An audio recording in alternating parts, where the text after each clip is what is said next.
This is week 5 of our Introduction to Multivariable Calculus. Last time that we talked, we went over how to take double and triple integrals.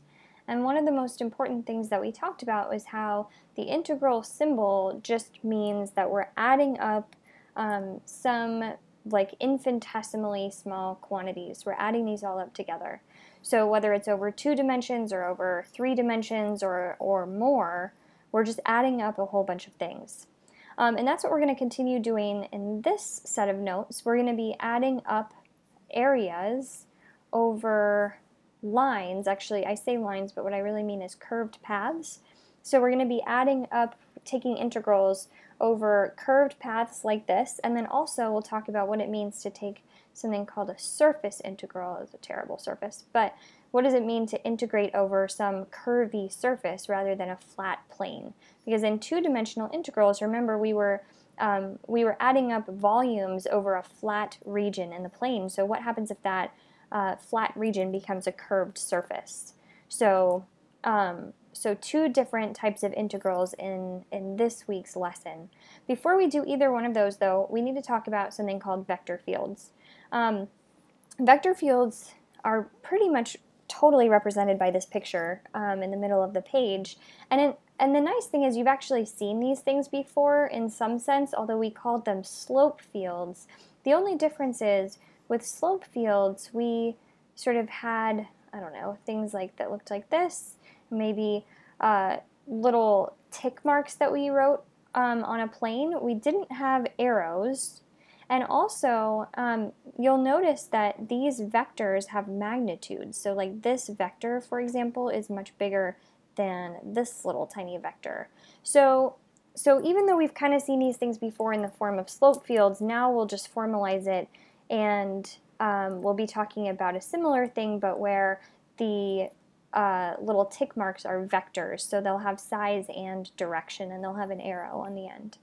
So to put that in a more technical way, a vector field is just a function whose inputs are the points. So you plug in some point, and the function outputs a vector at that point. So remember, a vector would have the size, the magnitude, and also the direction. So you get both of those things from this function. So if you put in this point, you would find this vector, size and magnitude. Now, we won't even really do much with that. We won't do an example or anything because it's pretty basic, but what's actually more interesting to talk about is what comes from these vector fields. So we've talked about vector fields before, and we also defined something called the gradient of a vector field. Now, if you don't remember exactly off the top of your head what that was, it's just sort of this little function where you take the 3 partials, or I guess 2 partials if you're in 2 dimensions, that gives you the maximum rate and direction of increase of your original function. So if this reminds you at all, we did a couple of examples where like one of them was about a heat-seeking particle, and so which direction would this heat-seeking particle travel in to get the greatest amount of heat? And the gradient function will do that for us. So the gradient is actually a pretty interesting field to sketch on its own, and it's really, really easy to compute. So if someone gives you a function and they ask you to sketch the gradient field, what they're meaning is to take the partials. Now in this case, this is a 2-variable function, so I'm just going to take the partial with respect to x of my original function, and then the partial with respect to y of my original function. And that's going to give me some vector field. In this case, the partial with respect to x of this function is just 1. And then the partial with respect to y is actually also 1, which is sort of interesting. It's like a constant function.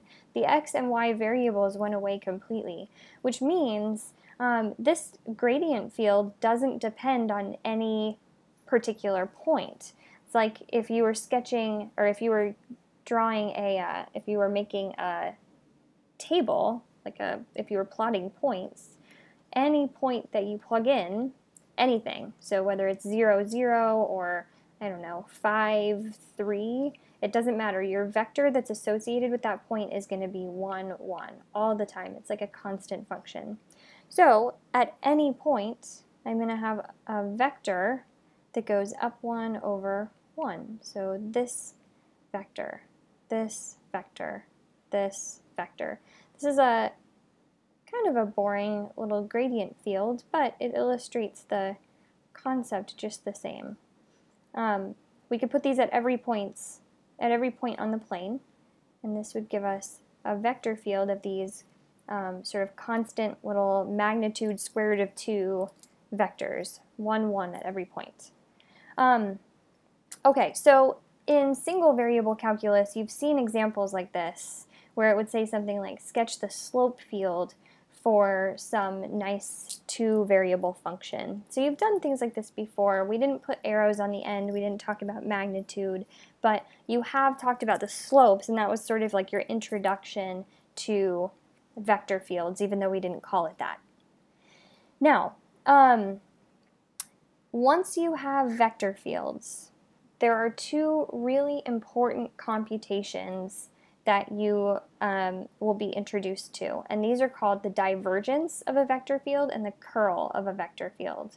So these are operations on vector fields, which means someone gives you a vector field. I'm calling this one capital F, and remember this little letter is in bold because that tells you that it's a vector. So this is a vector function when we write it in bold. So someone gives you a vector field.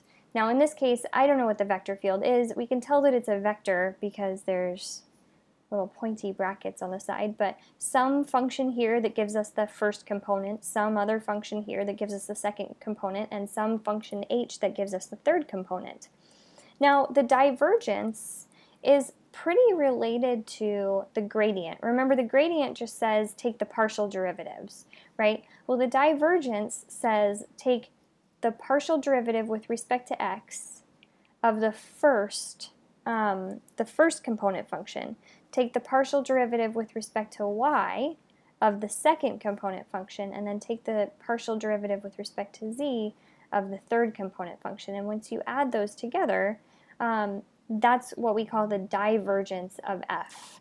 Now, not important right now, but another way to say that is a dot product. So just a little note. Another way to write the divergence is partial x, partial y, partial z, dotted with your original function f. So f, in this case, g, h.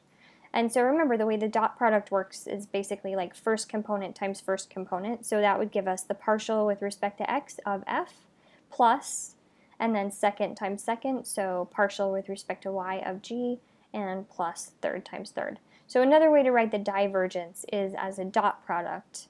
And the reason that I'm bringing that up is that the next operation is something called the curl, and this one's a little bit more, it's a little bit more difficult to compute. This is the formula, which looks a little bit terrifying, but that's okay because you don't have to remember it. The formula is really the this little matrix here, and this should actually, the reason I'm bringing up dot product up here is because this should remind you of the cross product. Remember, to find the cross product of 2 vectors, you set up I, j, k, and then you put the first vector here and the second vector here, and you found the determinant of this matrix. And that's exactly what we're sort of doing with the curl. So it's kind of like we're taking the cross product instead of dot product like we did up here. Now we're taking cross product of these 2 vectors. So another way to write this is dx, partial x, partial y, partial z, crossed with f, g, h. And that's given by the curl. So a couple important things to note here. I'm going to switch to highlighter. A couple important things to note here. The output of the divergence is a numerical value. So when someone says find the divergence of this vector field, it's going to spit out a number. Whereas if someone says find the curl of this vector field, it's going to spit out another vector field. So two totally different answers. Now, if none of this makes sense, that's okay. Let's actually do the first computation of this. So here's a vector field. There's a function here. This is our first function. Here's a second component function. I'm going to call it g. And here's a third component function h. Now, to find the divergence of f, I'm going to dot the partials, partial, partial, partial, the partials with respect to x, y, and z. I'm going to dot that with my original vector field function. So actually, I'll write out the functions here. So I'm going to do dot product of these partials with x squared y, 2y cubed z, and then 3z. So I'm going to dot those together, and what I mean when I say dot those together is first times first. So I'm going to take the partial with respect to x of x squared y plus, and then second times second, partial with respect to y of the second component function plus partial with respect to z of my third component function. So let's actually figure out what these things are. Now the partial with respect to x of x squared y is 2x, that's just the derivative with respect to x here, and y is treated like a constant, so just 2xy. Partial with respect to y of 2y cubed z, well the 2 and the z are constant, so those don't really change, and y cubed is going to differentiate, actually 2y cubed is going to differentiate to 6y squared, so I'm going to go 6y squared, and then the z is just going to hang out there on the end. And then partial with respect to z of 3z is just 3. And so this is my final answer. So this just gives me a function that would spit out a numerical value. If I had a specific point, like say if I wanted to plug in the point, I don't know, it was 0, 0, 0 or something boring like that, I could do that now, but right now I just have a function that's going to spit out a numerical value. So divergence is just given by dotting, taking the dot product of the partials with the original vector field. Now the curl of f is given by taking the cross product of the partials with the original vector fields. So I'm going to write this all out. Cross with x squared y, 2y cubed z, and 3z. And before I do this, I should make a little note here, because you're probably wondering why both of these have such strange names. So divergence and curl, like where these things come from. And they actually come from an application of these computations to fluid flow. So the curl of f comes from like some rotational properties of fluids, and I believe the divergence gives some properties of like how fluids would move away from each other.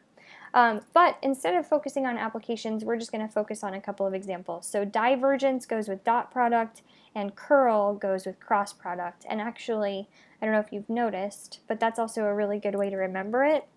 Divergence, dot product, curl, cross product, everything starts with the same letter. So divergence, dot product, curl, cross product. It's a good way to remember like what those things are and how to compute them. So let's set up a cross product here. So remember, with cross product, we're going to take a big determinant of a 3x3 matrix. So ijk goes in the top row for the vectors, so first component, second component, third component. And order does matter with cross product. It is not commutative. So partial with respect to x, partial with respect to y, and partial with respect to z. So first vector goes in the second row here, and then this last vector goes in the third row. So x squared y, and then 2y cubed z, and 3z. And I'm going to find the determinant of that 3x3 matrix. So just a refresher on how to find the determinant of a matrix, the nice little trick is to write the first two columns again right next to the original matrix, x squared y, and then j partial with respect to y to y cubed z. And then we do this sort of like diagonal, diagonal, diagonal this way, minus, whoops, this, cross. Okay, so to write that all out, I'm going to go 1, 2, 3 down. And remember, these sort of main diagonals are positive, and then these other minor diagonals are negative. So I'm going to write the I last. So what this is really going to be for me is partial with respect to y of 3z times I. So the three components, partial with respect to y of 3z times I. Okay, plus, and then I'm going to do the second cross. So I'm going to write the j last again. Partial z of x squared y times the j vector, and then last cross, plus partial with respect to x of 2y cubed z times k, the k vector. So those are my first three crosses, cross, plus cross, plus cross, and then I'm going to do minus, minus, minus these other minor diagonals. And the way that I usually arrange this is in two different rows. So I've got my first row for my first crosses, and then I'm going to arrange these minor diagonals underneath it so I can subtract the corresponding components. So this first component, this first cross, is going to be partial with respect to y of x squared y times k. So there's my first cross. And since it's the k component, I'm going to write it actually under here. So I'm going to go minus partial with respect to y of x squared y times k. So there's my k component. This is my first minor diagonal cross. And then second cross here, and this one's I, so I'm going to write it under here. So minus partial with respect to z of 2y cubed z times I.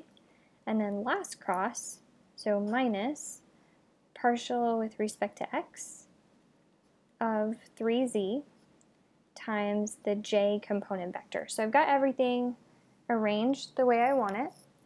And now I just need to find these partials and actually subtract them. So I have the benefit of a lot of space here. I'm just going to sort of rewrite this same two-row difference again right down here, but I'm actually going to take the partials on this next step.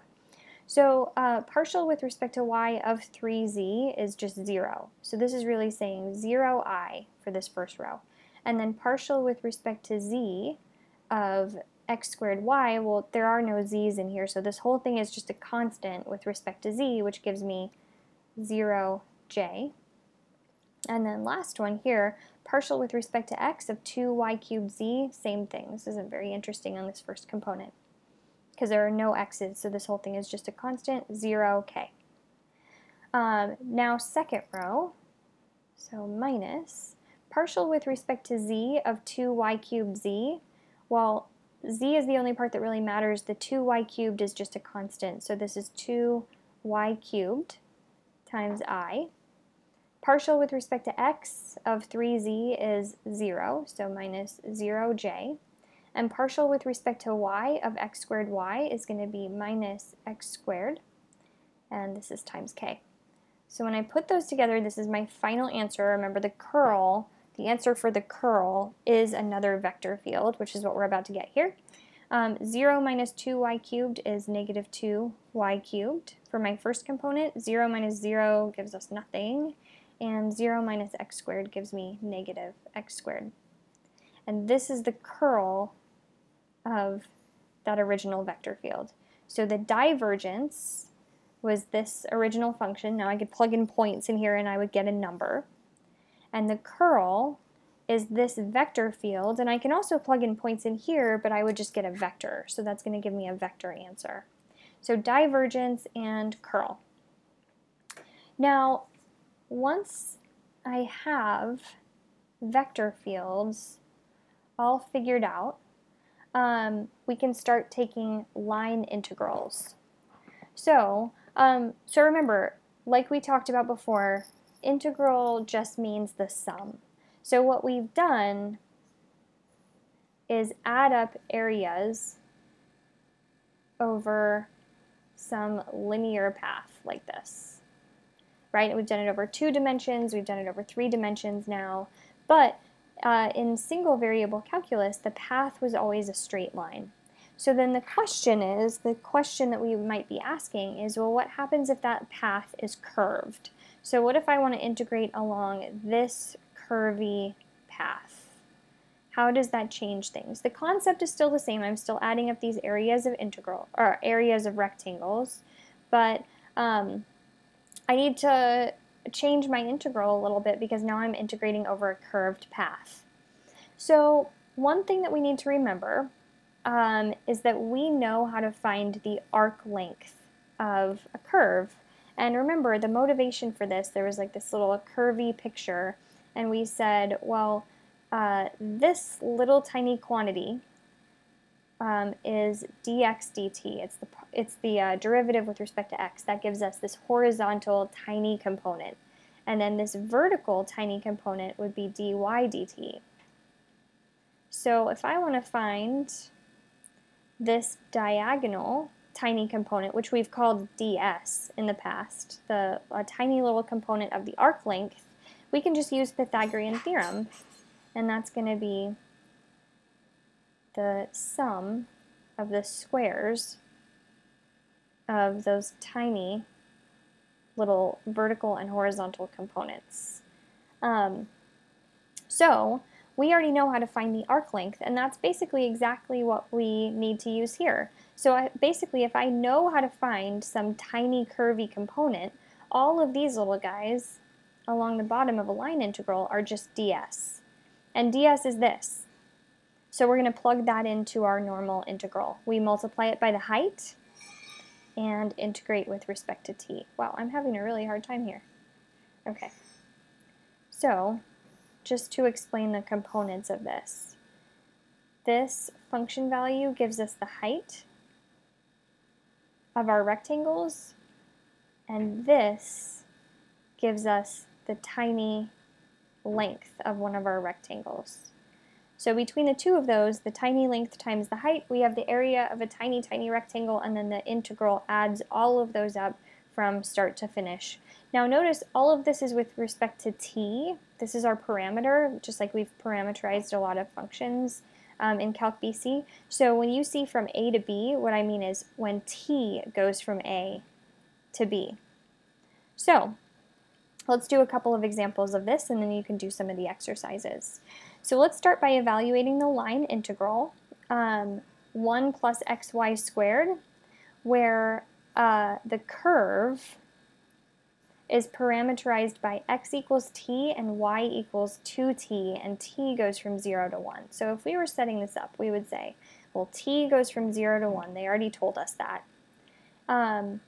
And we have 1 plus xy squared. Well, that just gives us the height of one of our rectangles. Remember, this just gives us the height.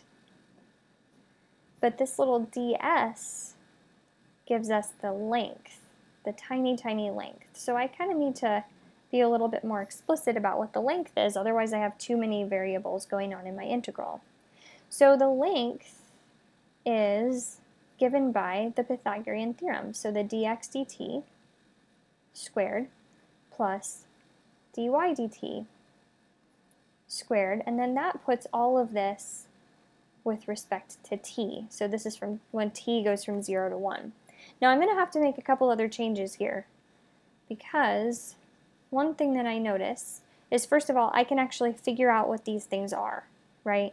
So dx dt, well, x is t, so dx dt is just 1.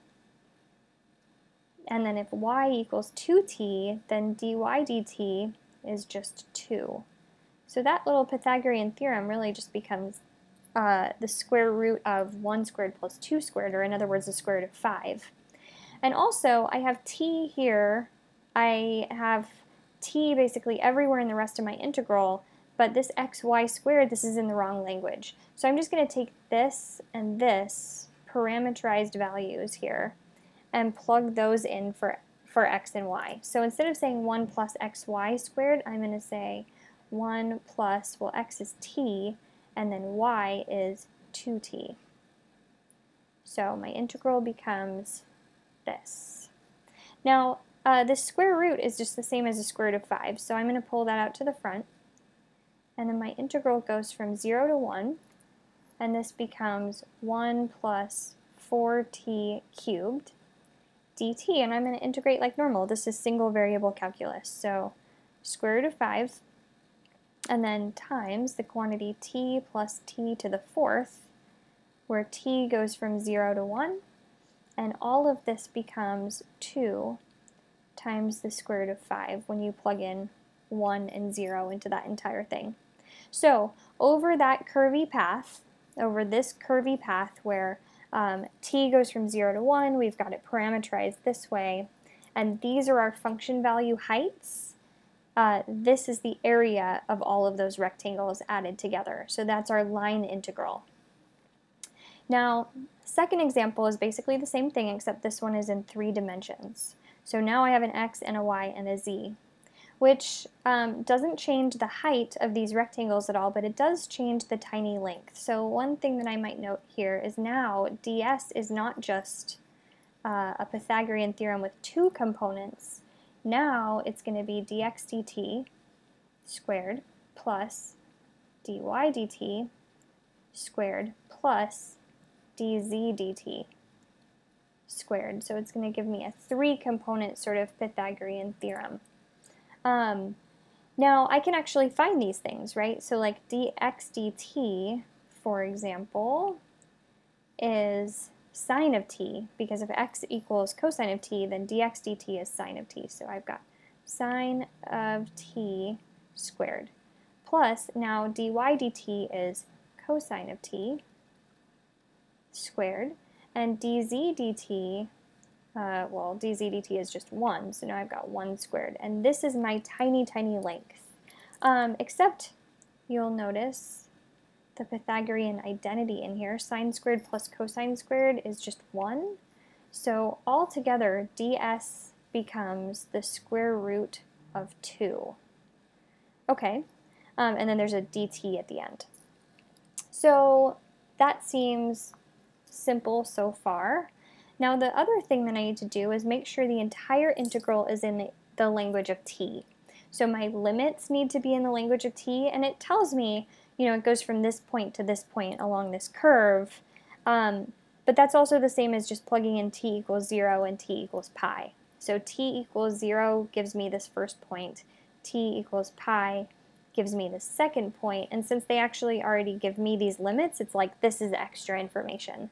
So I'm just going to say t goes from 0 to pi on my integral, and then I need to, instead of saying xy plus z cubed, I'm going to use these parameterizations and put everything in the language of t. So instead of saying xy, I've got cosine t, sine t, and instead of saying z cubed, now I've got t cubed.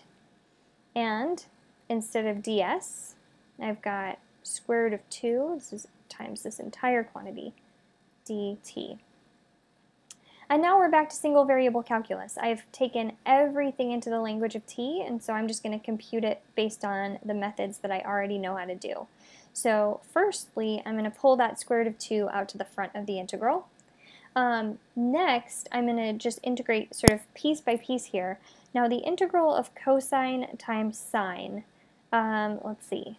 Well, we can do a u substitution. I can say u equals sine of t, which makes du cosine of t dt. So this integral really, for this just the very first portion, becomes the integral of u du, which would be, I guess I don't need my integral symbol anymore, which would be u squared over 2 but u is sine of t, so this is just sine squared over 2.